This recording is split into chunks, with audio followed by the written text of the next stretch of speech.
पुस्तकलाई तपाईँले हेर्नुभयो भने यहाँनिर तपाईँले अलिक अर्को कुरा पनि के देखिन्छ हामी देख्न सक्छौँ भने 2 तिर तपाईँले हेर्नुभयो भने 2 मा यसरी लेखेको छ तिमीहरूमा यस्तो मन होस् जो ख्रीष्ट येशूमा पनि थियो परमेश्वरको स्वरूपमा भएर पनि उहाँले परमेश्वरको बराबरी हुने कुरालाई एउटा पक्रिराख्ने विषयवस्तु ठान्नुभयो। पावलले फिलिपीको पुस्तकमा पनि अर्को कुरा येशूको बारेमा अलिकति बताइएको छ र पर्सनल रीतिमा तर आफैलाई रित्याइकन कमराको रूप धारण गरेर तथा मनुष्य भएर जन्मिनु भयो है। उहाँ चाहिँ परमेश्वर चाहिँ मनुष्य भएर जन्मिनु भयो स्वरूपमा मानिस जस्तो भएर आफैलाई होच्याउनु भयो। देखिँदा फेरि मानिस जस्तै देखिनुहुन्थ्यो तर आफूलाई होच्याउनु भयो स्वरूपमा होच्याउनु भयो र मृत्यु समय अर्थात् क्रुसको मृत्यु समय आज्ञाकारी रहनुभयो। यसै कारण परमेश्वरले उहाँलाई अति उच्च पार्नुभयो र उहाँलाई त्यो नाउँ प्रदान गर्नुभयो जो हरेक नाउँभन्दा उच्च छ कि स्वर्गमा पृथ्वीमाथि र पृथ्वी मुनि भएको हरेक प्राणीले येशूको नाउँमा घुँडा टेक्नै पर्छ र हरेक जिब्रोले परमेश्वर पिताका महिमाको निम्ति येशू ख्रीष्टलाई प्रभु भनी स्वीकार गर्नै पर्छ। यहाँ अर्को कुराहरू पावलले अलिकति जोड दिएको छ। म त्यसलाई फेरि पनि म फर्केर कलसीको पुस्तकपट्टि जानेछु। उहाँ नै सबै कुराभन्दा अगाडि हुनुहुन्छ, उहाँमा नै सबै कुरा बाँधिएर रहेका छन्। उहाँ शरीर अर्थात् मण्डलीका शिर हुनुहुन्छ, उहाँ नै सुरु हुनुहुन्छ, मरेकाहरूबाट जीवित हुनेहरूमा उहाँ ज्येष्ठ हुनुहुन्छ ताकि प्रत्येक कुरामाथि उहाँ सर्वोच्च हुन् किनकि उहाँको आफ्नो सारा पूर्णता ख्रीष्टमा बास गरेकोमा परमेश्वर प्रसन्न हुनुहुन्थ्यो र परमेश्वरले उहाँका क्रुसको रगतद्वारा शान्ति गराएर पृथ्वीको होस् वा स्वर्गको होस् उहाँद्वारा नै सबै थोकलाई आफूमा मिलाप ल्याउनु भयो।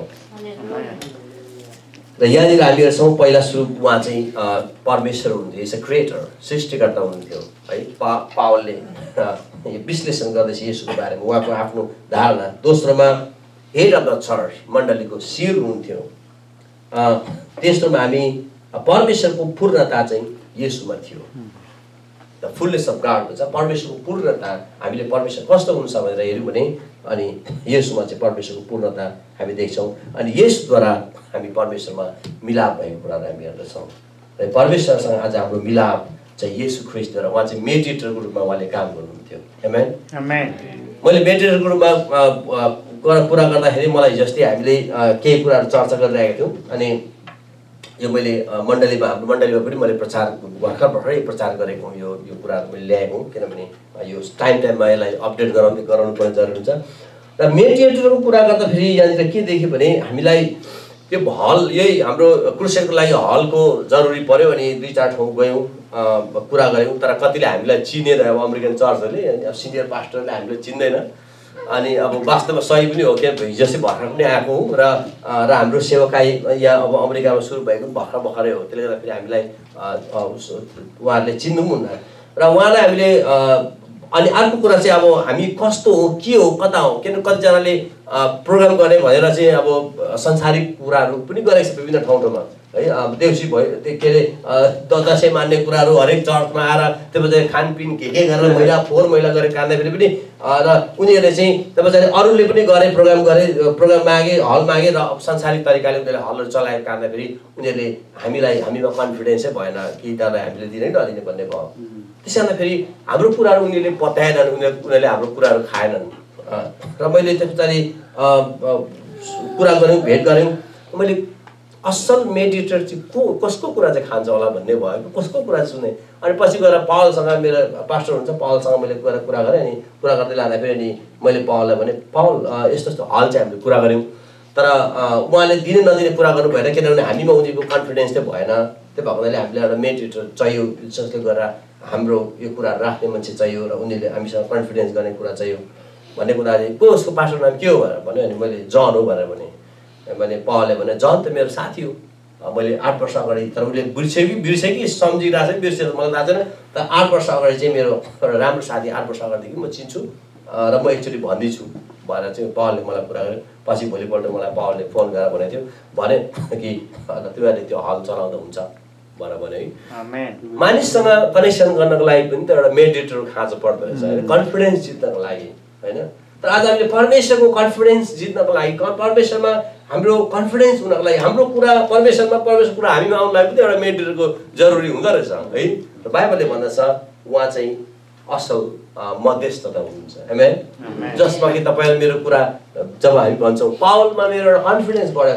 म जब उसले मलाई भन्ने बित्तिकै म चिन्छु नि अब उहाँले पास्टर त्यो जन त मेरो साथी हो भन्ने बित्तिकै मलाई किसिमको आनन्द भयो कि अब चाहिँ कुरा खाने रहेछ कि जस्तो लाग्यो होइन। पछि वास्तवमा त्यस्तै पनि भयो। गएर कुरा गर्नुभयो, भोलिपल्ट मलाई फोन गर्नुभयो, सुरेश डान तैँले अब टेन्सन लिनु पर्दैन, तेरो कुरा भयो है। आज हाम्रो कुराहरू राखेर माथिसम्म लानको लागि हो भनौँ न होइन। हाम्रो पाप हाम्रो हरेक कुराहरू परमेश्वरसँग लानु लागि बाइबलले भन्छ अब येशूमा हाम्रो पापको क्षमा छ है। उहाँले 2014 वर्ष अगाडि हाम्रो पाप उठाएर लानुभयो। अब त्यो हामीलाई परमेश्वर र मानिसको बिचको मध्यस्थताको हामीलाई जरुरी पर्दथ्यो अनि त्यो चाहिँ येशूले पुरा गर्नुभयो। हालेलुया।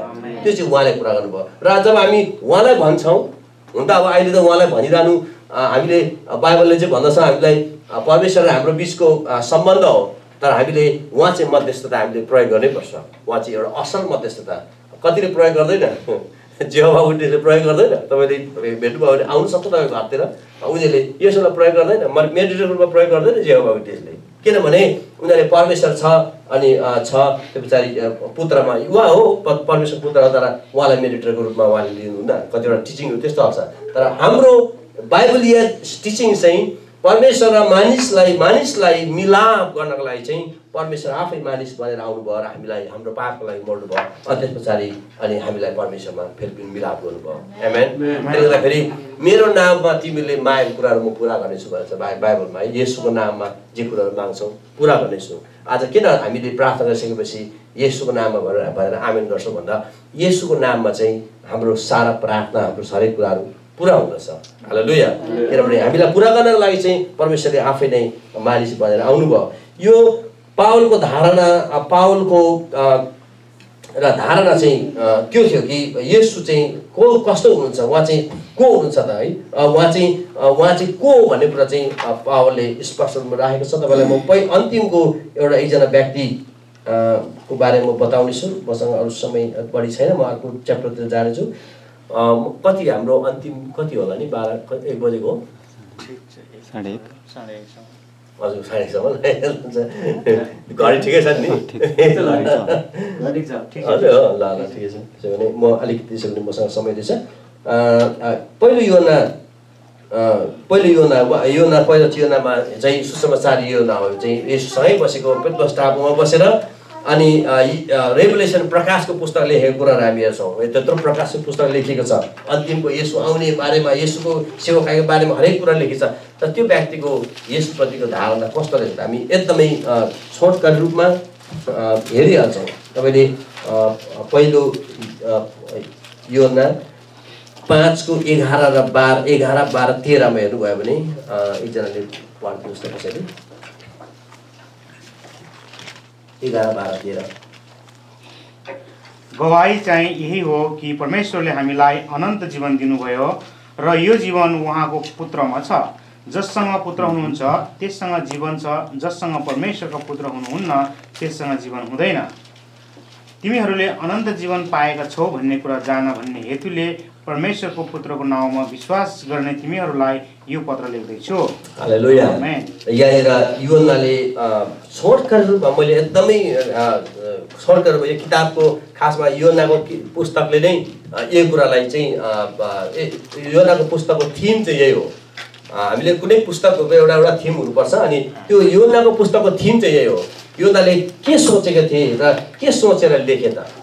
हामी हाम्रो आत्मिक यात्रा के सोचेर हिँड्दैछौँ होइन, त्यो चाहिँ एकदमै जरुरी छ। हामीसँग भर्खर आएका साथीभाइहरू छ। अब नेपालबाट आउनुभएका साथीहरू, क्याम्पबाट आउनुभएका साथीहरू धेरै हुनुहुन्छ। कतिजना नयाँ विश्वासी हुन्छ, कतिजना पुरानो विश्वासी हुन्छ, कति यहाँ आएर प्रभु पाउनुभएको छ। मण्डलीमा आउनुहुन्छ, विभिन्न आफ्नो सोच विचार बनाएर मण्डलीमा आउनुभएको छ। अब हामीले चाहिँ सबै विचारलाई तल्क्याउँदै तान्दै अनि एउटै विचारमा हाल्नुपर्ने हुन्छ। त्यो चाहिँ अब येशू ख्रीष्ट परमेश्वरको पुत्र हुनुहुन्छ उहाँमा नै विश्वास गऱ्यो भने चाहिँ हामी अनन्त जीवन छ भन्नेमा तानेर त्यही हाल्नुपर्ने हुन्छ। तर सोच विचार विभिन्न तरिकाले आउँछ। कसैले चर्चले पो सहायता गर्छ कि, फर्निचर पो दिन्छ कि, अथवा के पो गर्छ कि, विभिन्न धारणाले आउँदछ। एकदम स्क्याटर हुन्छ धारणाहरू होइन। अनि कसैलाई दिएन भने मण्डलीलाई आउने हुन्छ।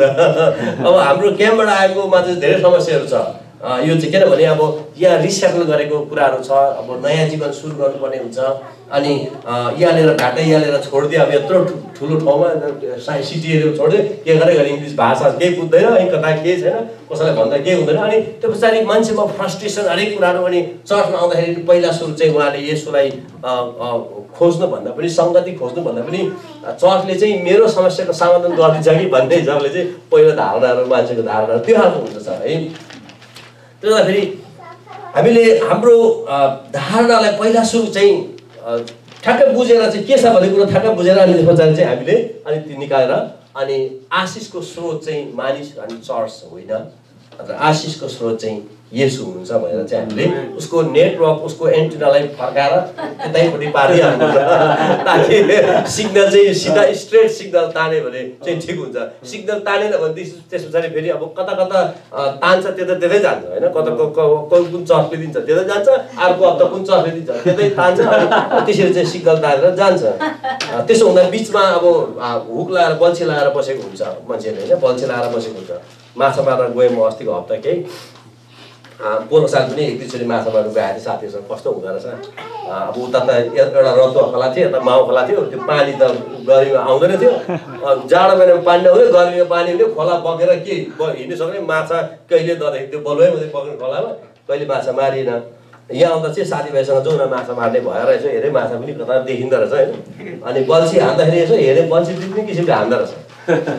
कोही बल्छी म हेरिरहेको कसरी मान्छेले बल्छी हाल्छ, बल्छी त हानै आउँदै थियो पहिला सुरु होइन। एकचोटि बल्छी हालेको घुमेर मेरो सानो केटा थियो, टाउकोमा त्यो डन्ठा चाहिँ टाउको डल्ला चाहिँ टाउकोमा गएछ। ल भेर तपाईँले चाहिँ अब माछा नमार्नु, मेरो टाउको भताउने रहेछ। खोला त उता हो, यता कता हाल्नु भएको भन्यो है, मलाई त्यसरी पनि भन्यो। अनि त्यो एउटा हाँसो पनि भएर म डिलमा बसेर हेरेँ कसैले बल्छी हान्दो रहेछ, कसैले माछा मार्दो रहेछ। किनभने बाइबलले भन्छ अब बाइबलको धेरै यसको धेरै चेलाहरू मात्रै माछा मार्ने धेरै थियो है। म पनि एउटा माछा चाहिँ मार्ने हो, तर अब संसारको माछा नमारे तापनि है अब परमेश्वरको अब एउटा मानिसको जालहारी त प्रभुले मलाई पक्का बनाउनु भएको छ। अनि मैले सोचेँ मानिसको जालहारी पनि हुँदैछु म, त्यो माछा पनि मार्ने टेक्निक चाहिँ गरौँ। किनभने यसरी किन माछा मार्नेलाई तान्नु भयो त होइन। कोही कार्पेन्टरलाई तानेको हुन्थ्यो, उहाँ त आफै कार्पेन्टर थियो नि त होइन। उहाँ आफै टेबल कुर्सी काम गर्ने व्यक्ति त दुई चारवटा टेबल कुर्सी काम गर्ने मान्छे तानेको हुन्थ्यो, कोही यताउति इन्जिनियर डक्टरहरू तानेको हुन्थ्यो होइन। तर उहाँले किन माछा मार्नेलाई तान्नु भयो, जोसँग चाहिँ कुनै ज्ञानै थिएन, कुनै कुराको ज्ञानै थिएन उनीहरूसँग, एकदमै थिएन। तर किन तान्नु भयो त, माछाको केही कुराहरू मानिससँग, माछा पानीको धन हो भने मानिस चाहिँ यो संसारको धन रहेछ, पृथ्वीको धन चाहिँ मानिस रहेछ कि। अनि त्यो धन एउटा धन र अर्को धनसँग कनेक्सन गराउनु खोज्नु भएको हो है। मानिसको आत्मा चाहिँ पृथ्वीको धन हो, सबैभन्दा बहुमूल्य आत्मा चाहिँ मानिसको आत्मा हो र त्यो बहुमूल्य छ। र त्यो माछालाई र मानिससँग तुलना गर्नुभयो। म डिलो बसेर हेरिरहेको थिएँ, कसैले फुत्दै फ्याँक्छ, फेरि खुर्र तान्छ, विशेष गरेर चाहिँ खैरेले फ्याँक्दछ, फुत्दै फ्याँक्छ, प्यासन हुँदैन है, फेरि खुर्र तान्छ। अनि फेरि यसो हेऱ्यो माछा छैन है, दुई चारवटा बुर भएसँग त्यो गङ्गटाहरू झिँगे माछाहरू पक्रिँदा आउँदो रहेछ, फेरि टक्कै आउँछ होइन, फेरि खाने फेरि खुर्र तान्छ। एक किसिमको माछा त्यसरी मार्छ भने अर्को माछा चाहिँ फुत्दै फ्याँक्दो रहेछ। अनि लौरो ठाडा पारेर अनि गाला भात लगाएर बस्छ, हलिन्छ कि हलिँदैन, टुइक्क पारेर पैसा यदि खाएछ है भन्ने भन्छ, फुत्दै तानेर निकालिहाल्छ माछा। हामीले त्यो हाम्रो कतिवटा कुराहरू हामीले त्यहाँबाट हाम्रो सोच, हाम्रो विचारहरू, हाम्रो धारणाहरू, हाम्रो कति प्यासन्सहरू कुराहरू छ। म तपाईँलाई त्यसलाई अलिकति पछाडि म जोड्नेछु र त्योभन्दा अगाडि हामी अलिकति सन्दर्भमा आइहाल्नु। तपाईँले यहाँनिर 13 अध्यायमा हेर्नुभयो भने तिमीहरूले अनन्त जीवन पाएका छौ भन्ने कुरा जान भन्ने हेतुले परमेश्वरका पुत्रको नाउँमा, सही म 12लाई पढ्छु, पुग्नुहोस् है, 11देखि नै पढ्छु ल तपाईँलाई। गवाई चाहिँ यही हो कि परमेश्वरले हामीलाई अनन्त जीवन दिनुभयो र यो जीवन उहाँका पुत्रमा छ। जससँग पुत्र हुनुहुन्छ त्यससँग जीवन छ, जोसँग परमेश्वर पुत्र हुनुहुन्न त्योसँग जीवन हुँदैन। तिमीहरूले अनन्त जीवन पाएका छौ भन्ने कुरा जान भन्ने हेतुले परमेश्वरका पुत्रको नाउँमा विश्वास गर्ने तिमीहरूलाई यो पत्र लेख्दैछु।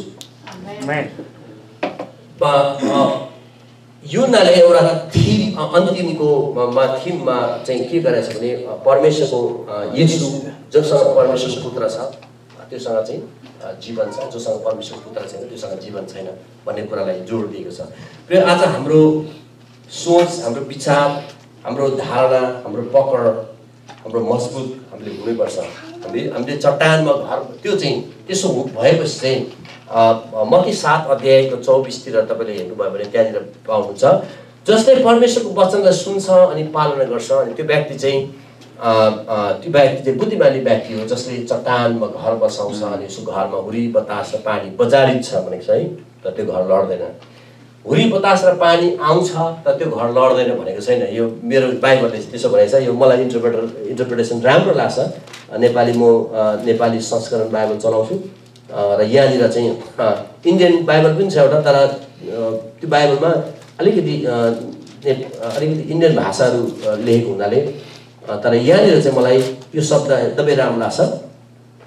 यसकारण जसले मेरा यी वचन सुन्छ र पालन गर्छ र म एउटा बुद्धिमान मानिससँग त्यसको तुलना गर्छु, जसले आफ्नो चट्टान घरमाथि बनायो अनि पानी पर्यो र बाढी आयो अनि हुरी चल्यो र त्यस घरमाथि बजारियो र त्यो घर लड्दैन। त्यो बजारिन्छ। तपाईँको मेरो जीवनमा कोही बेला समस्याहरू बजारिन्छ, आउँदैन। बजारिनु भनेको कसेर ठोक्नु हो, कोही बेला कसेर ठोकिन्छ हाम्रो जीवनमा, तर त्यो कसेर ठोकेको बेलामा हाम्रो घर लड्दैन भन्छ बाइबलले। र हाम्रो पकड, हाम्रो बिलिभ, हाम्रो धारणा, हाम्रो सोच, हाम्रो विचार चाहिँ हाम्रो स्ट्रङ छ भने हाम्रो घरमा जति नै समस्या आए तापनि, जति नै बाधा हाम्रो जीवनमा जति नै समस्या आए तापनि त्यो घर लड्दैन। प्रिय मेरो एउटा पास्टर साहबले मलाई एउटा मेन्टर गर्नको लागि, हामी पास्टरहरूलाई पनि मेन्टर गर्नुपर्छ, पास्टरहरूलाई पनि पास्टर हामी कनेक्सन बस्नुपर्छ अनि मात्रै धेरै कुराहरू हुँदछ। पावलको तिमोथी भए जस्तो है, पावलले फेरि माथि याकुबले उनीहरूलाई मेन्टर गर्ने गर्थे एक आपसमा, र उहाँहरूमा हामी एक आपसमा धेरै कुराहरूको छलफल गर्छौँ, धेरै कुराहरूको गर्छौँ। तर उहाँको भर्खरकै उयसमा समयमा उहाँको जीवनमा पहिलाको मिसेस श्रीमती पनि क्यान्सर बिरामीले चाहिँ खस्नु भएको, मृत्यु भएको, प्रभु सुत्नु भएको। अनि उहाँले दोस्रो विवाह गर्नुभयो अनि उहाँलाई पनि फेरि क्यान्सर, डबल क्यान्सर छ है, दुईटा क्यान्सर छ भनेर चाहिँ बाइबलले हामीले प्रार्थना गरिरहेको छौँ, निरन्तर प्रार्थना गरिरहेको छौँ। तर मैले उहाँको जीवनमा अलिकति उहाँ कोही बेला मलाई प्रार्थना गर्दै सुरेश मण्डलीलाई प्रार्थना गर्दै भन्नुहुन्छ, गर्छौँ। तर मैले उहाँको जीवनमा कुनै भिन्नता मैले देखिनँ। उहाँ पहिला उहाँको श्रीमतीको लाइफ जीवनमा त्यसरी बिरामी क्यान्सर रोग आउनुभन्दा अगाडिको जीवन र क्यान्सर बिरामी आइसके पछाडिको जीवन मैले खासै भिन्नता उहाँहरूको मैले पाइनँ। किनभने उहाँले येशूमा भरोसा गरेको हुनाले, येशूमा विश्वास गरेको हुनाले, उहाँको घर चाहिँ उहाँले चट्टानमा बसाएको हुनाले चाहिँ त्यो घर चाहिँ लड्दैन भन्छ बाइबलले। उहाँको घरहरू चाहिँ लड्दैन। र मैले खासै डिफरेन्स देखिनँ। मैले सम्झिन्थेँ कि यो मान्छे त अब मिसेसलाई अब उहाँको श्रीमती अब क्यान्सर छ, 2वटा क्यान्सर छ, क्यान्सर त भनेको छ अब ट्रिटमेन्ट हुँदैन। तर यहाँ पनि नेपाल अमेरिकामा त धेरै ट्रिटमेन्टहरू छ, तर पनि हाम्रो क्यान्सर भनेपछि त हामीले साइड लगाइदिइहाल्छौँ। क्यान्सर लाग्यो भनेपछि त हामी कोठाइ बारेर अलग्गै माया थालिहाल्छौँ। त्यहाँदेखि त गाईदार, कोही बाछादार, के दान गर्न थालिहाल्छौँ, त्यो सकेको साइड लगाइहाल्छौँ। तर यहाँ त साइड लगाउँदैन। तर हाम्रो व्यावहारिक जीवनमा हामीले त्यसलाई कुन तरिकाले हेर्छौँ, किनभने क्यान्सर बिरामीले हामीलाई कतिको असर गरेको छ। त्यो पनि एउटा हुरी बतास र पानी हो हाम्रो जीवनमा बजारिने, त्यो पनि हाम्रो जीवनमा बजारिने हुरी बतास अनि पानी हो। र त्यो बजारिँदाखेरि कस्तो अवस्थाले आयो त, अब क्यान्सर बिरामी लाग्नु भनेको त बजारिनु हो नि त, होइन निकै ठोकिनु हो नि त, किनभने डरलाग्दो बिरामी हो। तर जस्तो बजारिँदा पनि उहाँको जीवनमा मैले खासै भिन्नता देखिनँ। उहाँको जुन विश्वास, जुन प्रकारको मजबुत विश्वास छ प्रिय, मैले उहाँको जीवनमा ढलफल मैले त्यो कुरा देखिनँ उहाँमा। त्यस कारण फेरि मैले एउटा के कुरा विचार गरेँ भने उहाँको धारणा चाहिँ कस्तो छ भन्दा, उहाँको धारणा चाहिँ एक्ज्याक्टली येशू ख्रीष्ट चाहिँ परमेश्वरको पुत्र हुनुहुन्छ भन्ने उहाँमा चाहिँ उहाँको धारणा भएको हुनाले है। र उहाँमा म जब विश्वास गर्दछु, मेरो आत्मा प्राण शरीर चाहिँ म उहाँमा लाउँछु र जब म मऱ्यो भने पनि, मेरो श्रीमती मऱ्यो भने पनि परमेश्वरको साथमा रहनेछ भन्ने धारणा, उसको बिलिभ, विश्वास चाहिँ तगडा भएको कारणले फेरि कुनै पनि बिरामीले उहाँलाई छुनु सकेन। छुए भने पनि शरीरलाई मर्न जाला, तर आत्मा चाहिँ यसमा बचेको हुनाले उहाँलाई त्यो कन्फिडेन्स छ। हालेलुया। तर हामीलाई चाहिँ अलिकति कमिलाले टोक्यो भने पनि त्यस पछाडि चाहिँ साह्रो पर्छ। झन् अँधेर टोक्दियो भन्दा देखिने गरी टोक्यो भने त कमिला रहेछ भनेर थाहा पाइहाल्छ र ए कमिला भने मार्छौँ।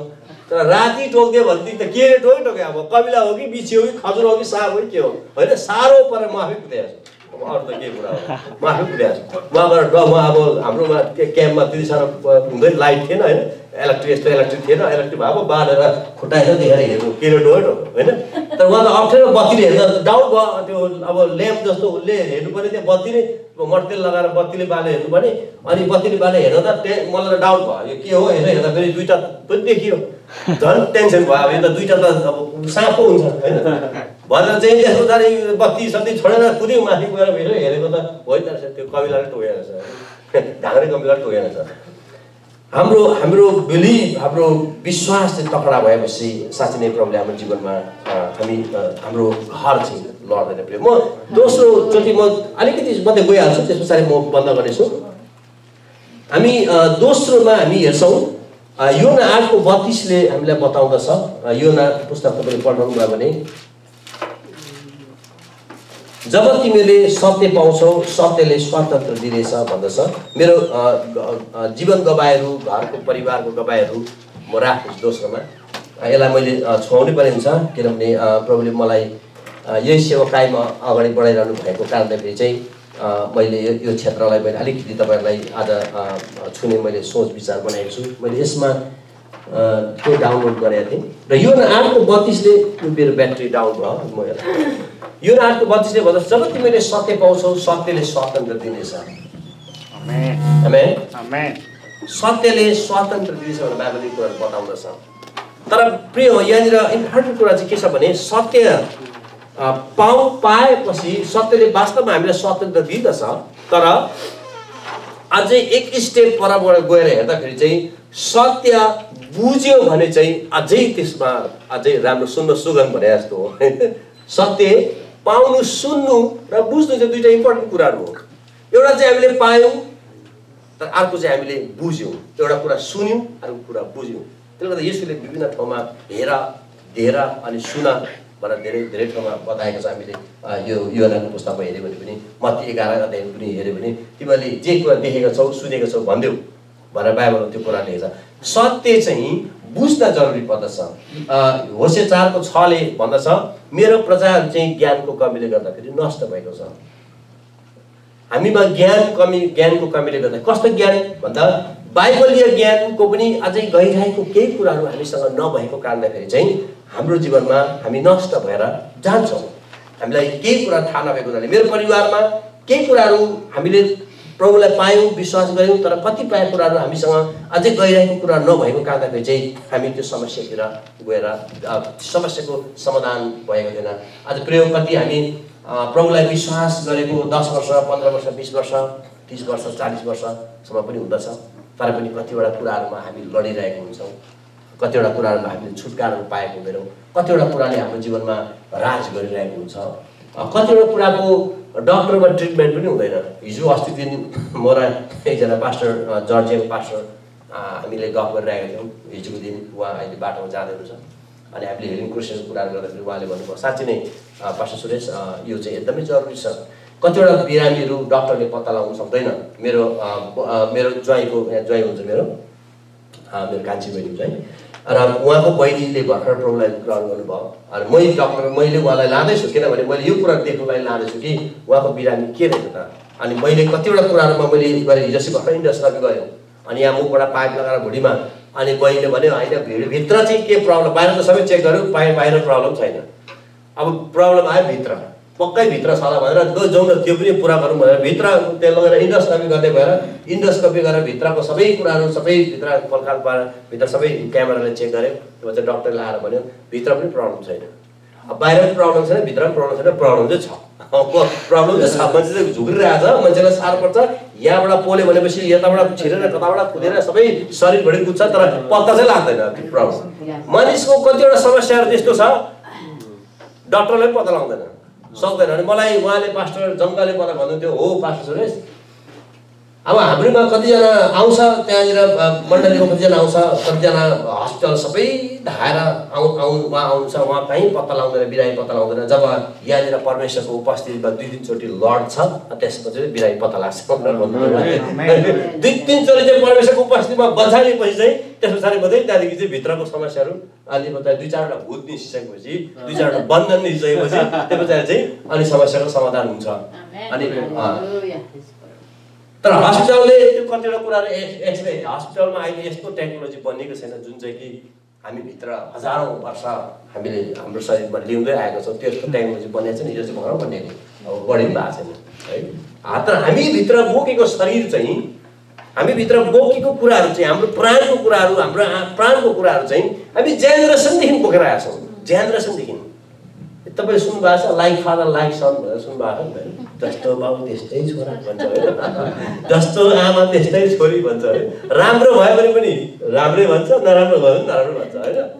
ज्ञानी आमा छ भने कस्तो आमा, ज्ञानी छोरी पनि कस्तो ज्ञानी होइन। आमाले छुच्चो छुच्चो छ भने अब छोरीमा पनि त्यो सक्छ, अनि आमा जस्तो छुच्चो छोरी पनि त्यस्तै छुच्चो भनिहाल्छ होइन। अब त्यो हामी देखेका छौँ लाइक फादर लाइक सन भन्ने।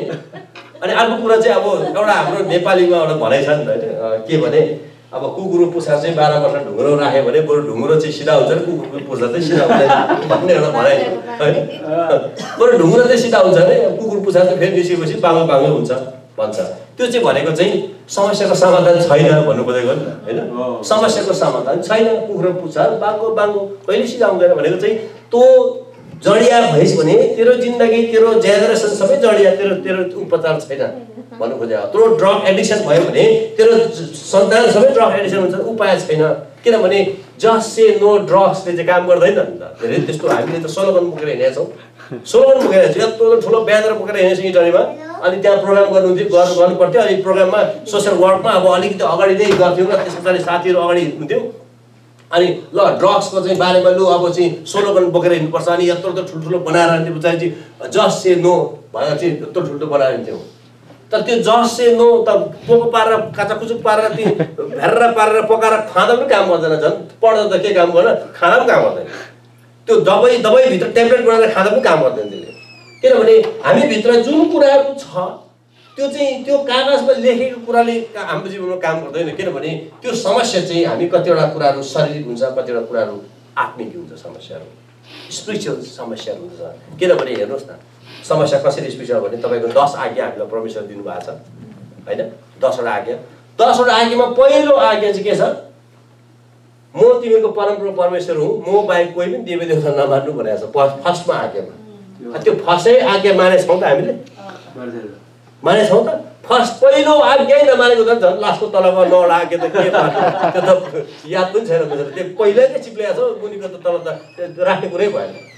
पहिला देवी देवता नमान्नु, पहिला मोदद्वारा बाहेक कोही पनि देवी देवता नमान्नु भनेर भनेको कुरालाई अब हामीले व्यवहारिक जीवनमा हेऱ्यो भने म अलिक व्यवहारिक जान्छु। अघि चाहिँ म अब वचनको गहिराइमा गएँ है, र म त्यसपछि अब हाम्रो दैनिक जीवनमा भएको कुराहरूलाई म अलिकति निकाल्नेछु। र हामीले म सम्झिन्थेँ देवी देवता कति भित्तामा कति छ, कति